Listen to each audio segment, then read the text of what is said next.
இயேசு கிறிஸ்துவில் எனக்கு பிரியமான சகோதர சகோதரிகளே, இன்றைய நற்செய்தியிலே ஆண்டவர் இயேசு கிறிஸ்து போலி இறைவாக்கினர்களை பற்றி கூறுகிறார். முதலில் நாம் பார்க்க வேண்டியது இறைவாக்கினர்கள் என்பவர்கள் யார்?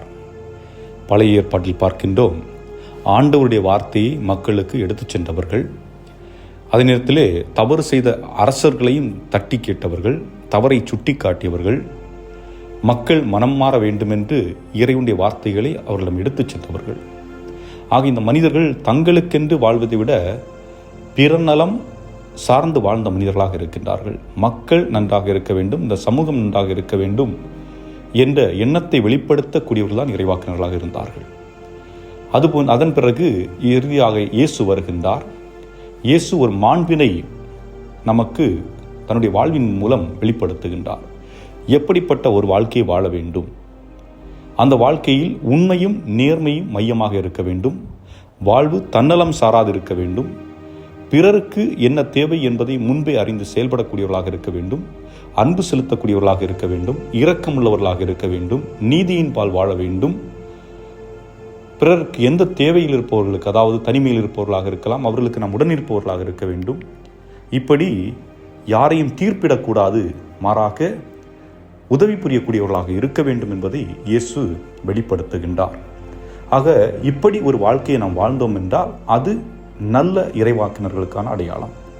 ஆனால் போலி இறைவாக்கினர்கள் அவர்கள் செயல்கள் மூலம் கண்டுகொள்ளலாம் என்று இயேசு குறிப்பிடுகிறார்.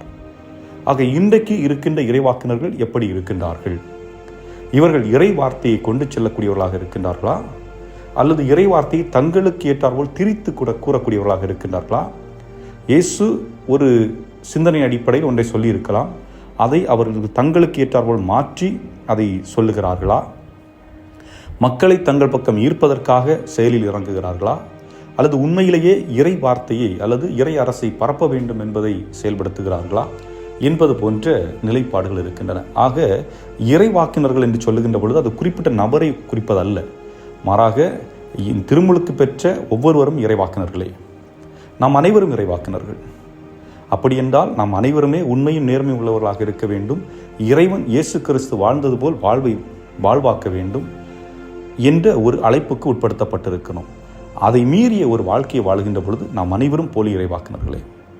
அதாவது உங்களுடைய குழந்தைக்கு பொய் சொல்லலாம் என்று கற்றுக் கொடுத்தீர்கள் என்றால் நீங்கள் போலி. உங்கள் குழந்தைக்கு நீதியை மீறி நடக்கலாம் என்று நீங்கள் சொல்லிக் கொடுத்தீர்கள் என்றால் நீங்கள் போலி. ஒவ்வொன்றிலும் அப்படித்தான். ஆக நானும் உண்மையாக இருக்க வேண்டும், என் சந்ததியினரும் உண்மையாக இருக்க வேண்டும். அப்படிப்பட்ட ஒரு வாழ்க்கையை நாம் வாழ இன்றைய வாசகங்கள் நமக்கு அழைப்பு விடுக்கின்றன. சிந்தித்து பார்ப்போம். அதன் அடிப்படையில் நம்முடைய வாழ்வை தொடர்வோம். இறைவன் நம் ஒவ்வொருவர் நிறைவாக ஆசீர்வதிப்பாராக. ஆமேன்.